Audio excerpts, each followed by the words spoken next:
Nós vamos meditar na palavra de Deus esta noite. Eu peço que vocês tenham um pouco de paciência.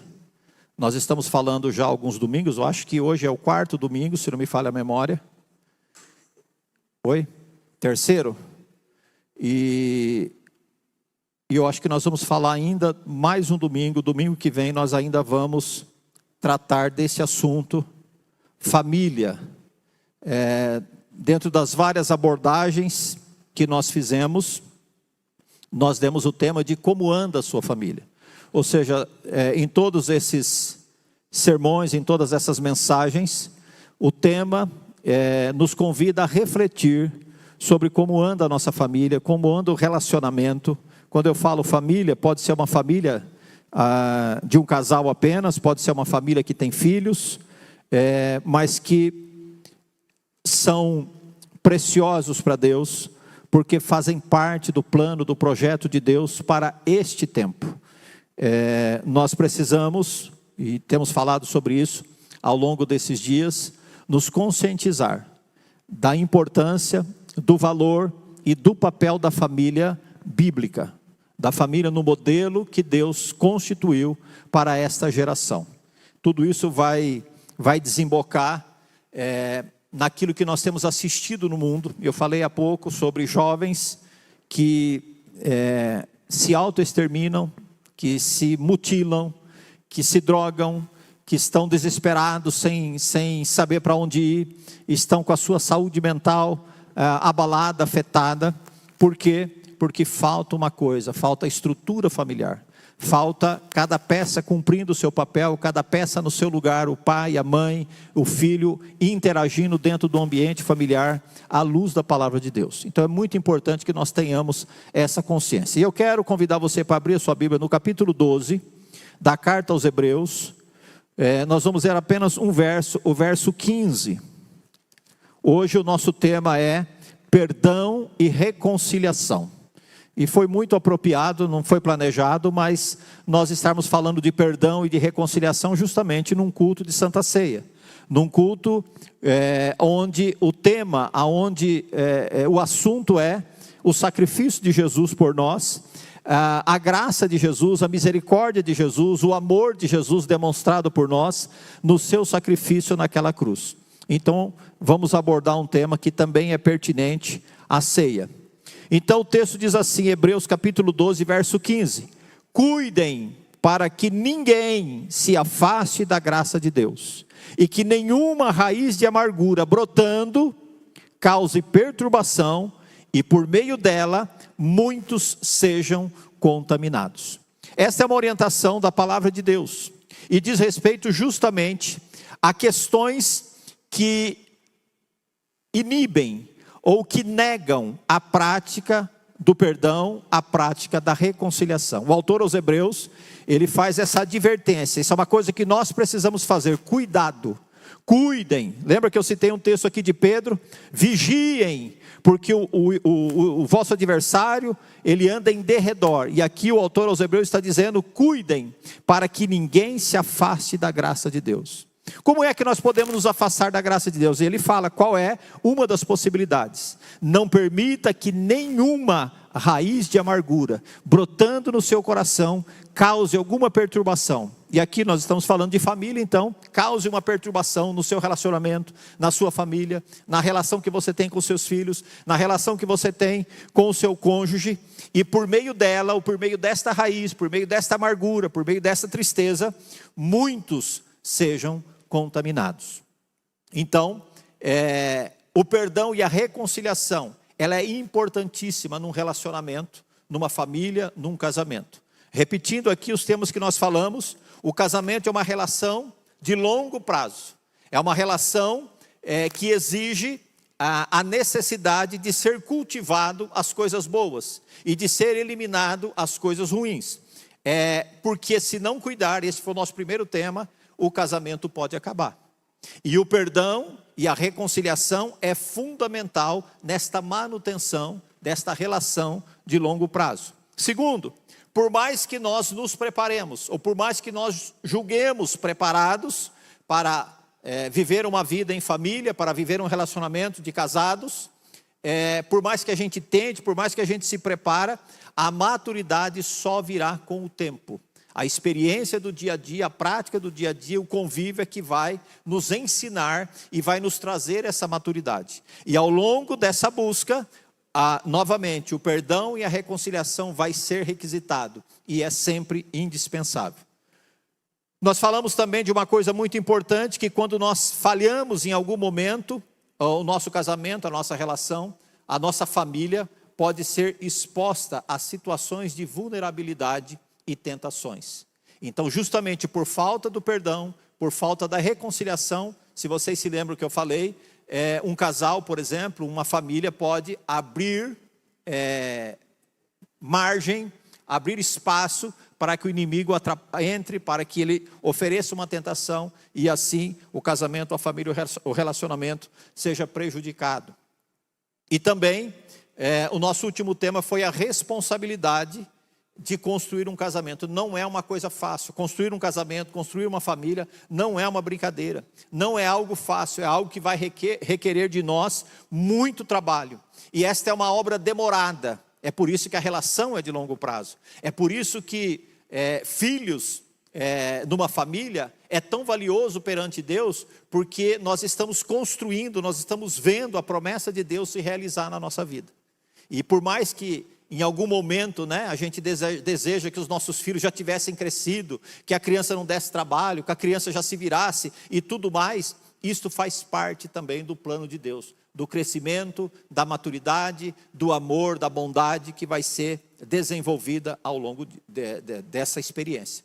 Então, dito isso, é indispensável reconhecer que nesses relacionamentos, seja de casal, seja da família, é indispensável uma dose grande, uma dose constante, para não dizer uma dose diária, de capacidade de perdoar e de desejo de se reconciliar.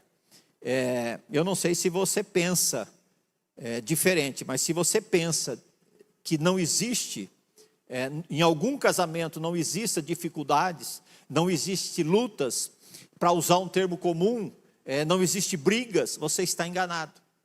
O problema é que quando existem as brigas, quando existem as desavenças, não havendo a prática do perdão e da reconciliação, a coisa começa a ficar complicada. A coisa começa a ficar arriscada. E é por isso que muitos casamentos, é por isso que muitas famílias, que muitos relacionamentos sofrem. Porque tanto os cônjuges, pais e mães, marido e mulher, como muitas vezes os filhos, e aí de novo nós estamos falando de uma realidade da nossa geração, do nosso tempo, não são estimulados, não são ensinados a se humilhar, a pedir perdão, a reconhecer um erro, a buscar a reconciliação através do pedido de perdão. Nós vivemos uma geração extremamente orgulhosa.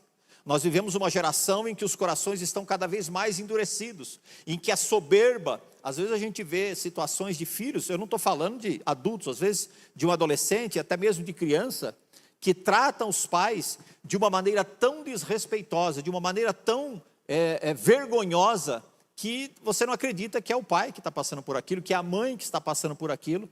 Tamanho é a falta de respeito que existe hoje em alguns lugares. Então, sempre que houver ausência de perdão, na relação, que é o que deve alimentar a relação, falha tem, erros tem, o pedido de perdão, a reconciliação, e vamos continuar caminhando. E vamos aprender com essa falha, e não vamos cometê-la novamente, não vamos repetir o erro, e nós vamos crescendo, amadurecendo. É assim que funciona. Mas quando não existe esta marca cristã chamada perdão, outros elementos nocivos ao relacionamento vão surgindo.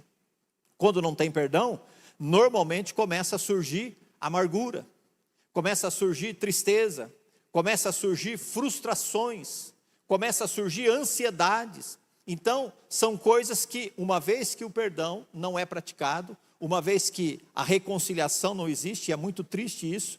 Eu falei a semana passada, ou quando eu falei sobre a vulnerabilidade do casamento, é que é justamente por conta disso. Houve uma briga, a comunicação ficou ruim, está triste, está chateado, e aí lá fora o inimigo vai preparar uma cilada, vai oferecer, ou vai colocar alguém geralmente do sexo oposto, para trazer uma palavra, para trazer um carinho, para trazer um conforto, e assim ele vai armando a sua armadilha.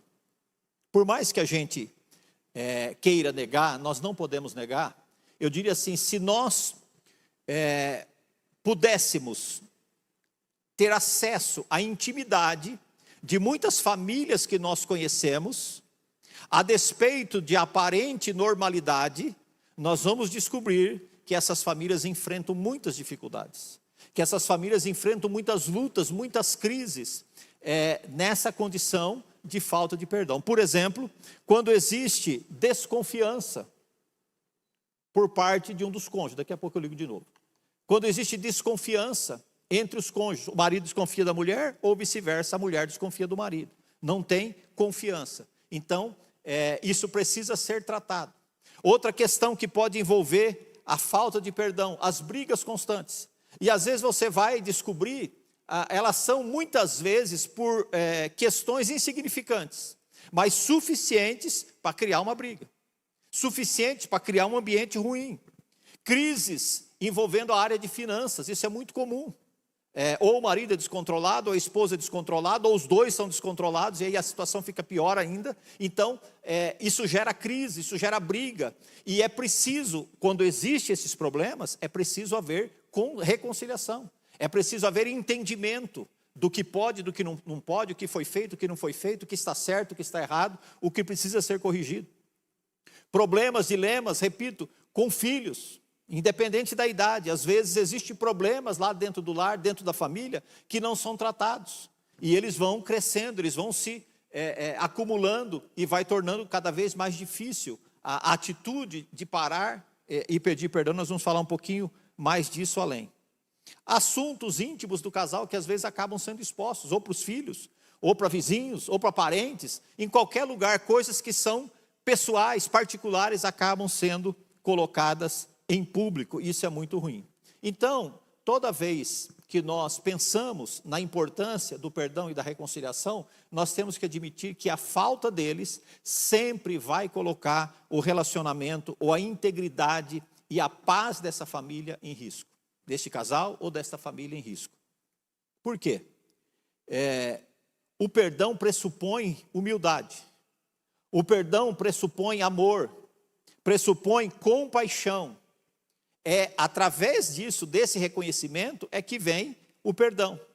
Agora, quando essas coisas estão ausentes, de novo, um coração endurecido, um coração orgulhoso, um coração que não se quebranta, ele vai negar o perdão vai desaparecer. E quando isso acontece, o amor lindo lá do altar, o amor lindo lá dos votos do casamento começa a esfriar, começa a ser abalado. E aí justamente começa a surgir esses sentimentos, essas reações que são ruins, como o descontentamento com o relacionamento, raiva do seu cônjuge, raiva do seu pai, raiva do seu filho, desrespeito entre eles e assim por diante.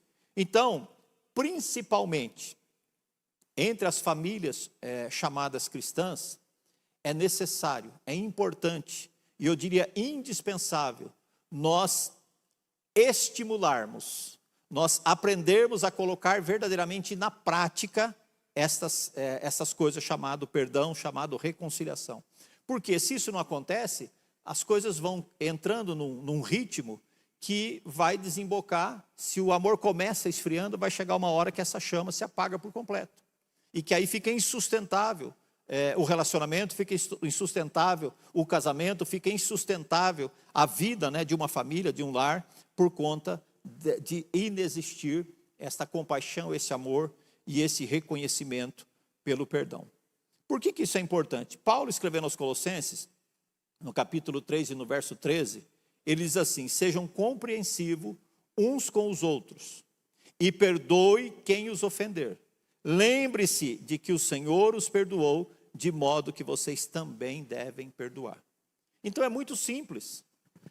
Quando nós negamos o perdão, nós estamos automaticamente dizendo o seguinte: eu não vou te perdoar porque eu nunca vou precisar de pedir perdão. Eu nunca vou precisar de perdão.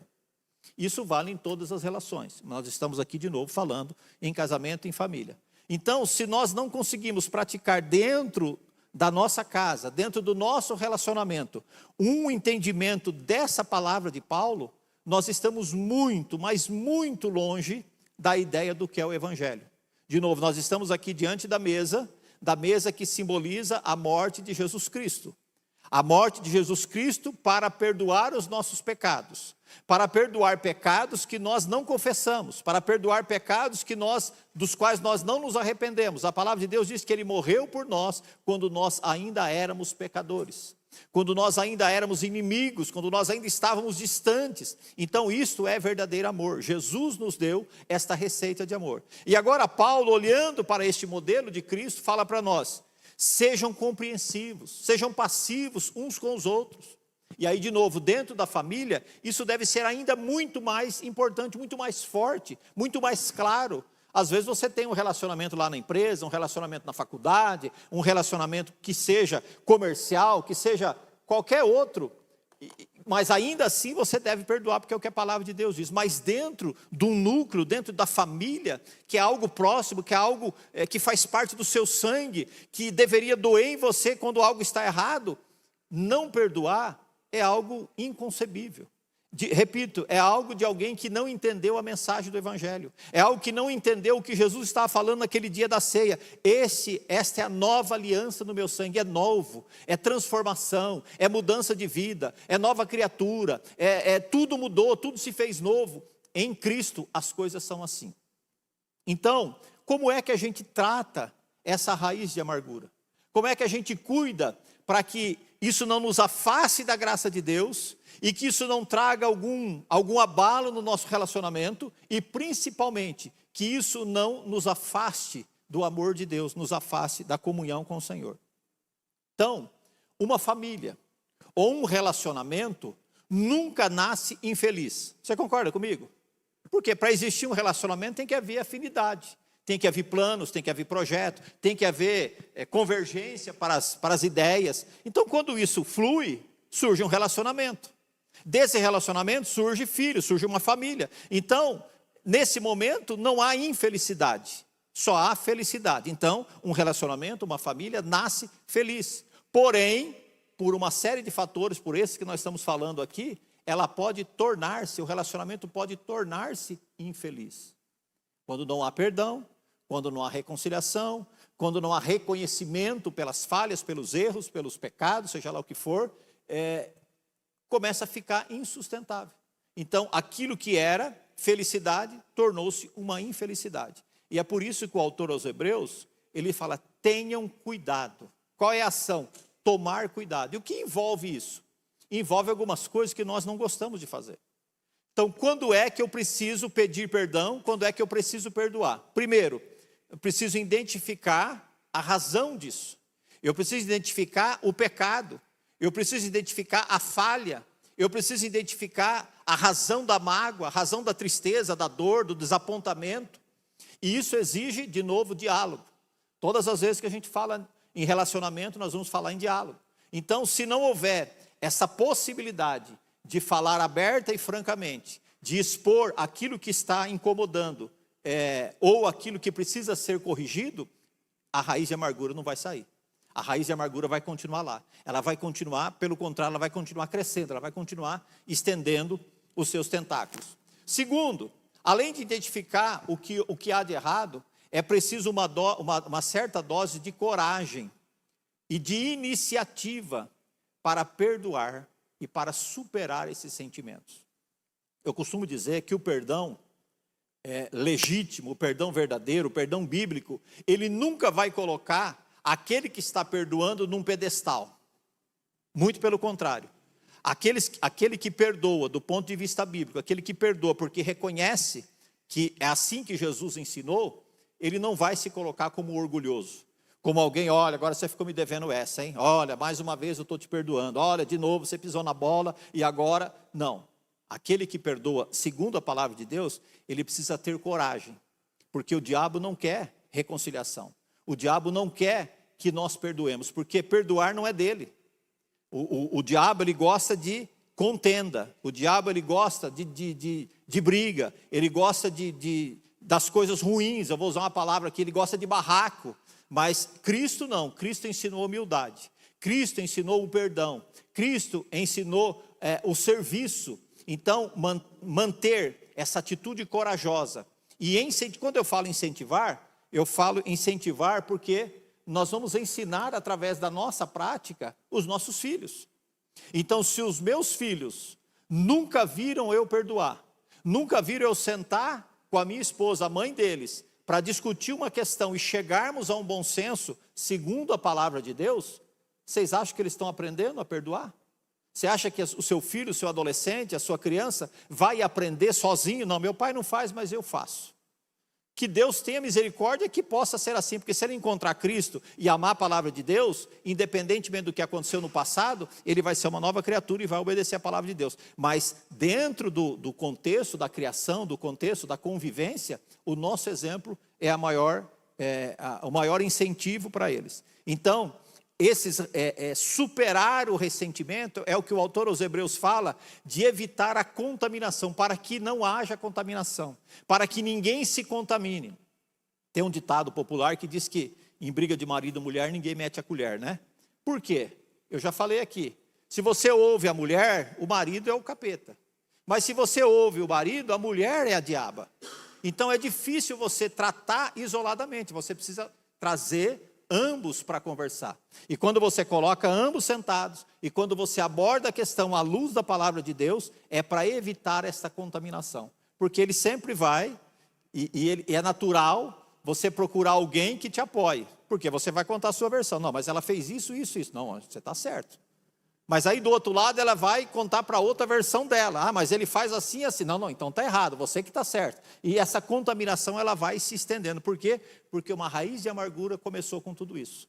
Isso não foi tratado, isso não foi perdoado, e esse ressentimento não foi eliminado. Outra coisa importante, quando nós identificamos o pecado, quando nós temos coragem e iniciativa para perdoar, nós vamos desenvolver uma vida de comunhão, uma vida de santificação e principalmente uma vida de submissão a Deus. Não pense que você será capaz de perdoar. Não pense que você será capaz de esquecer ou de apagar o ressentimento. Isso só é possível através da obra do Espírito Santo. Isso nós vamos desfrutar da obra do Espírito Santo se nós tivermos comunhão com Ele, através da palavra, através da oração, através do exercício, que quando você começa é muito difícil. É realmente terrível você pedir perdão. Eu vou falar um pouquinho, não é da nossa espécie como seres humanos pedir perdão. Nós não gostamos disso, é muito mais fácil apontar o dedo e falar, não, o culpado é ele, o culpado é ela. Mas a palavra de Deus nos ensina, e se nós quisermos ter vitória, nós precisamos aprender a ter coragem de perdoar. Perdoar não faz você mais fraco, muito pelo contrário. Perdoar nos faz mais fortes.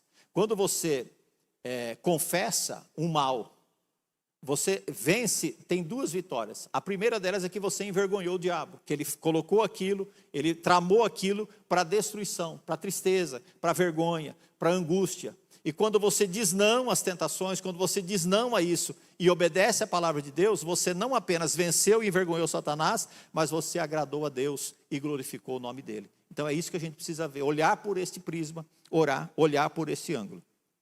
Eu quero falar também de uma outra coisa importante, que é um perigo, que muitos casais se submetem de novo pelo nosso estilo de vida atual, que é viver de forma individualista. Dentro do casamento, um individualismo.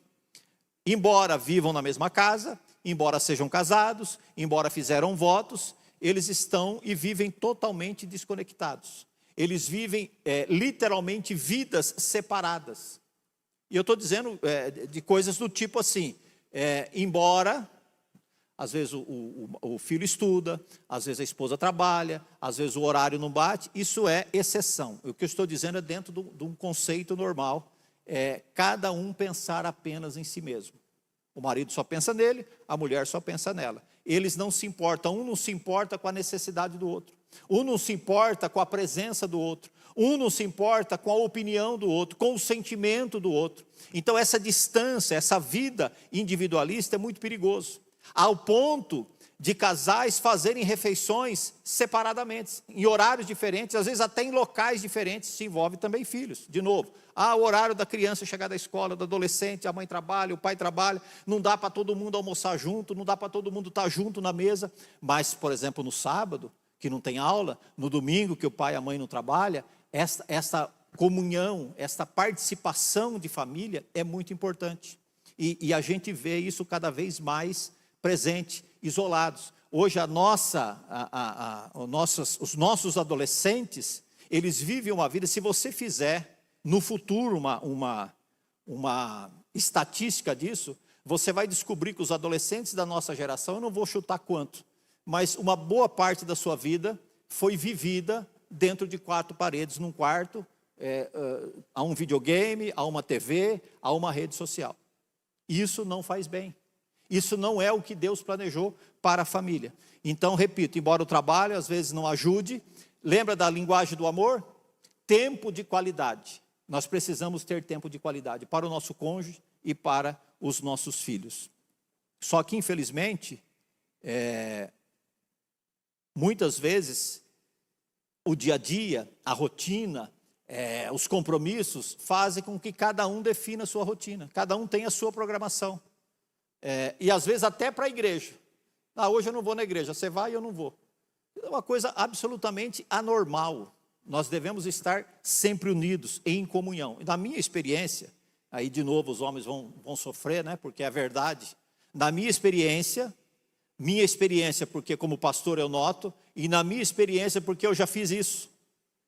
A maioria das vezes o homem prefere terceirizar para a mulher, ir na igreja, orar. A parte espiritual é com ela. Então, a escola dominical ele não liga, oração ele não liga, culto de ensino ele não liga. Se a mulher vai, tá bom, tem um representante da família lá. Isso está absolutamente errado. Porque nós, homens, pais, maridos, fomos chamados para ser o líder espiritual da nossa casa. Para sermos o sacerdote do nosso lar. Então, nós não podemos terceirizar. De novo, eu vou no culto porque meu marido vai fazer hora extra, ele trabalha fora, o horário dele não dá, mas eu vou para a igreja. Então isso é diferente de o marido estar em casa e ficar fazendo cera para não vir na igreja. Eu fazia muito isso na escola dominical, quando eu estava na igreja e talvez não fosse crente. Eu ficava fingindo que eu estava dormindo profundamente para ver se a Neia, não vou acordar, hoje nós não vamos. Então assim, isso acontece, porque falta compromisso. Falta responsabilidade de nós, homens, com aquilo que é a nossa responsabilidade. Então, essa independência, essa aparente independência, que às vezes pode ser justificada, ela é perigosa porque ela cria uma indiferença entre os cônjuges e entre a família. Então, assim, eu não preciso de você. Se você não estiver aqui, eu me viro. Né? Às vezes até a mulher, você não vai para a igreja, eu vou. Você cuida da sua vida, que eu cuido da minha. Não, não é assim. A palavra de Deus diz que nós somos um. À luz da Bíblia, um casamento deve unir 2 cônjuges para serem uma só pessoa. Isso significa que os nossos desejos, pretensões, planos, eles devem ser juntos. Eu não posso ter um plano que a minha esposa não conhece. Eu não posso tomar decisões que a minha esposa não conhece e vice-versa. Porque nós somos uma só carne. O problema é grave. O problema eu estou chateado. Você fez uma coisa muito ruim. É a esposa e o marido que vai ter que resolver, não vai ser outro. Às vezes o pastor vai ter que entrar para ajudar, para orar, para aconselhar, mas é você e ela, não tem como fugir. Um terceiro não vai vir resolver esse problema. Então, parta desse princípio. O casamento, a família, a relação não pode ser dividida. Você não pode agir e viver individualmente se você está dentro de um casamento e dentro de uma família. Então, exceto Jesus, não deve haver ninguém mais importante para você do que o seu cônjuge e depois do cônjuge, os filhos. Não deve haver ninguém que você ame mais do que a sua esposa, do que o seu marido. Não deve haver nada mais importante, seja trabalho, seja ministério, seja filho, seja pai, seja amigos, muito menos diversões que ocupem o lugar que é seu dentro do seu lar, dentro da sua relação. Não existe coisa mais triste do que filhos crescerem sentindo ausência. A ausência que eu digo é a presença, é a figura. Às vezes o pai está lá, às vezes a mãe está lá, mas eles não estão cumprindo os seus papéis de pai e de mãe, de educar, de estar junto, de ensinar a orar, de levar para a igreja, de educar pelo exemplo, pela prática do exemplo. Eu não sei se vocês viram aí, essa semana faleceu um influencer muito conhecido no Brasil, porque ele era um cara realmente muito carismático, chamado Henrique Madeirite. Esse cara publicava vídeos toda sexta-feira, e ele tinha um misto de mensagem assim, positiva, falava em Deus, falava em família, falava em coisas boas, mas por ser alguém que não conheceu Jesus verdadeiramente, ele tinha os seus hábitos de bebida, de usar palavras chulas, às vezes um palavrão e tudo mais. Mas esse cara morreu no auge da saúde, da felicidade, das realizações, dos planos. Jamais ele imaginava que naquela sexta-feira ele fosse falecer. E ninguém imaginava. Hoje você vê as redes sociais, está todo mundo falando, não acredito, porque não sei o quê, porque isso, porque aquilo, porque eu vi ele, porque isso, porque ele falou, porque... E assim vai acontecer com todos nós. Nós não sabemos que dia vai ser o nosso último dia.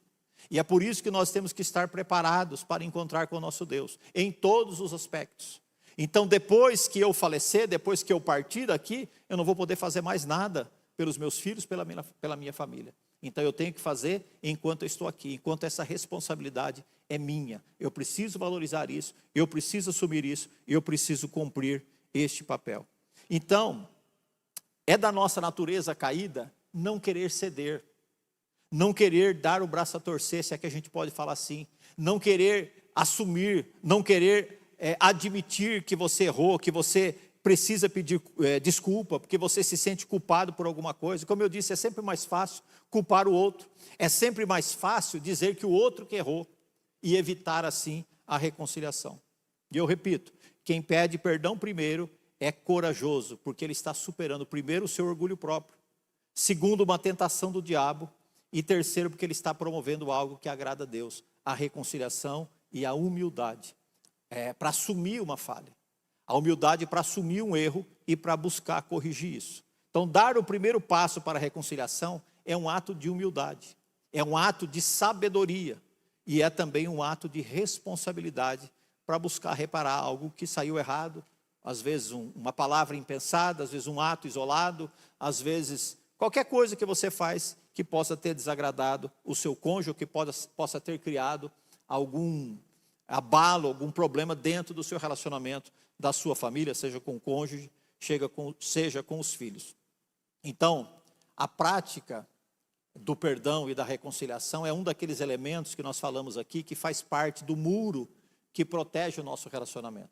Que quando isso está sendo praticado, o diabo não tem como lançar suas setas. Ele pode até ficar em redor procurando uma oportunidade, mas ele vai ver, não, ele se humilhou. Ah, ela errou, mas pediu perdão. Ah, ele fez isso, mas já se consertaram. Ah, eles estão orando juntos. Ah, ele foi ver o que ele deve fazer segundo a palavra. Isso elimina qualquer possibilidade do diabo prevalecer sobre as nossas vidas, sobre o nosso relacionamento. Quando nós não fazemos isso, aqueles que estão cegos, aqueles que não têm o Espírito Santo, ou pelo menos não permitem que o Espírito Santo flua na sua vida, eles vão viver uma vida de amargura, eles vão viver uma vida de desejo de vingança, eles vão viver uma vida totalmente ruim, ao lado de alguém que ele se propôs viver pelo resto da vida. Então assim, desculpa a palavra, mas é burrice você não buscar viver bem, de acordo, resolver os problemas, tirar as dificuldades com alguém que você vai acordar amanhã de manhã com ele, com ela, que você vai sentar na hora do almoço com ele, com ela, que você vai, tudo bem, não vou ver durante, mas à tarde ele vai chegar, ela vai chegar, e a janta, cara, não tem razão para ser diferente. E quando o diabo consegue colocar na mente de uma pessoa, não, o seu orgulho é mais importante, não, a sua palavra tem que ser mantida, não, você não errou, foi fulano, foi ela ou foi ele, e você não vai se humilhar, você não vai pedir perdão, nós não estamos ouvindo a voz do Espírito Santo, muito pelo contrário, nós estamos ouvindo a voz de alguém que quer destruir a nossa vida, que quer destruir a nossa relação e a nossa comunhão com Deus, através da nossa família, através do nosso cônjuge. E eu quero encerrar aqui para nós participarmos da ceia, justamente pensando sobre isso. Se nós estamos aqui num culto, e esse é o culto em que nós meditamos no sacrifício de Jesus, em que nós nos lembramos necessariamente do perdão que nós recebemos dele, quando nós não merecíamos esse perdão, nós já cantamos sobre isso hoje. Quando nós pensamos que o sofrimento que Jesus enfrentou naquela cruz, e até a condenação à morte que ele enfrentou naquela cruz, não era por algo que ele devesse responder, não era culpa dele, mas era culpa nossa. Então eu quero que você pense sobre isso agora, sobre o seu lar, sobre o seu cônjuge. Será que você não tem negado um perdão? Será que você não tem negado uma reconciliação? E eu não estou falando aqui de uma briga, não, pastor, eu estou de boa, acho que faz uma semana que eu não brigo com meu marido, não brigo com a minha mulher. Faz um mês que eu não brigo com a minha mulher, não brigo com o meu marido. Faz um ano que não tem briga lá com o filho. Eu não estou dizendo disso. Eu estou falando de coisas que estão lá, arraigadas, que estão escondidas lá no coração, que de vez em quando você lembra, aquilo traz tristeza para você, mas aí publicamente você tem que fazer uma carinha de feliz, você tem que, aparentar que está tudo bem, porque você é um casal, você e o seu marido tem que se mostrar que estão bem. Mas e diante de Deus? Será que nós conseguimos enganar Deus? Será que Deus não sabe se o nosso relacionamento de fato vai bem? Será que Deus não sabe, olhando lá para dentro do coração de cada esposa que está aqui, de cada marido que está aqui, de cada filho que está aqui, se nós verdadeiramente temos vivido conforme a palavra de Deus orienta que nós sejamos? Como eu tenho que ser como pai, como eu tenho que ser como marido, como eu devo ser como filho? Será que Deus não sabe? Será que as minhas aparências vão enganar até mesmo Deus? Jamais. Não se engane você, achando que você consegue enganar a Deus como você engana algumas pessoas. Quando você engana talvez até o seu próprio cônjuge. Algo está lá te fazendo mal, algo está lá te machucando, mas você não pode falar com o seu cônjuge, porque você não sabe qual vai ser a reação dele. Irmãos, eu quero orar nesse momento, para que Deus possa nos dar graça, de derrubar essas barreiras por terra, de colocar o inimigo das nossas almas envergonhados, porque nós estamos diante da mesa, e esta mesa diz que a nossa salvação, o nosso perdão, todas as barreiras que estavam entre nós e Deus foram derrubadas pelo sacrifício da cruz. E nós cantamos agora há pouco sobre o poder de Deus. Ele é poderoso nas batalhas. Talvez você esteja enfrentando uma grande batalha no seu relacionamento, na sua família, para sustentar o seu casamento, para superar algumas coisas que têm acontecido. Deus é poderoso na batalha. Ele está aqui para nos ajudar. Agora, isso não pode ser apenas retórica, isso não pode ser apenas, de novo, uma demonstração externa para que as pessoas vejam e achem que tudo está bem. Então eu quero convidar você, nesse momento, que tem a sua família aqui, para você se juntar à sua família. Se tiver filhos longe dos pais, que possam estar juntos lá. Se você não tem o seu marido, seus filhos aqui, você vai orar por eles agora. Você vai estar unidos ali e você vai colocar diante de Deus essas coisas. Você vai dizer assim: Deus, eu quero superar todas as dificuldades. Eu quero ter discernimento do Senhor para entender todas as setas, para entender todas as armadilhas do diabo contra o meu lar, contra a minha família, contra o meu casamento, contra aquilo que o Senhor tem para nós. E nós podemos depois participarmos da ceia com esse sentimento verdadeiramente de reconciliação. Ah, pastor, mas eu não tenho nada que pedir perdão. Pergunta para ele se não tem, pergunta para ela se não tem. Então é melhor você abrir o seu coração. Se você não se lembra de nada específico, diga para ele assim: eu quero que você me perdoe de qualquer mágoa, de qualquer tristeza, de qualquer coisa que eu tenho feito você passar. Que nós possamos, a partir de agora, ter uma vida diferente. Que nós possamos abrir espaço para um diálogo franco nas nossas vidas. Que você não guarde nenhuma mágoa, que você não guarde nenhuma tristeza, sem me contar e sem me dizer, ainda que eu seja o responsável, sem me contar, para que nós possamos juntos superar isso. Para que nós possamos juntos vencer isso. Amém? Vamos ficar em pé, faça isso como eu pedi, junte-se ao seu pai, à sua mãe, à sua esposa, e vamos fazer essa oração juntos, pedindo para Deus nos abençoar. O Andy está lá na mídia, nós vamos orar daqui e ele ora de lá. Amém? Cadê seu pai e sua mãe? Sua mãe te chamando. Amém? Glória a Deus. Gabriel, ore pela sua família aí. Deus está vendo. Os seus pais não estão aqui, mas Ele pode orar por você, abençoar vocês. Oremos. Senhor, nosso Deus e Pai, nós reconhecemos, Senhor, que somos humanos, fracos, orgulhosos. Reconhecemos também, Senhor, que somos pecadores. E que assim, Senhor, dentro do nosso relacionamento nós temos cometido falhas. Por orgulho, por omissão. Mas nós queremos pedir, Senhor, que pela Tua misericórdia, que o Teu Espírito Santo promova uma mudança profunda, verdadeira, na nossa mente e no nosso coração. Para que o inimigo das nossas almas não tenha mais argumentos, não tenha mais ferramentas, não encontre mais possibilidades ou brechas para operar, para agir, para interferir, Senhor, na nossa família, no nosso relacionamento. Pai querido, as barreiras que têm sido colocadas, não importa há quanto tempo, uma tristeza, uma amargura, uma decepção, que aconteceu por qualquer que seja o motivo, e independentemente de quando tenha acontecido, o Senhor tem poder para prescrutar. Entra agora, Senhor, neste coração e nessa mente e remove, Senhor, essa tristeza. Remove, Senhor, esta raiz que tem causado amargura, que tem, Senhor, trazido separação, que tem trazido, Senhor, sofrimento, dor, que tem, Senhor, distanciado esse teu filho, essa tua filha, esta família.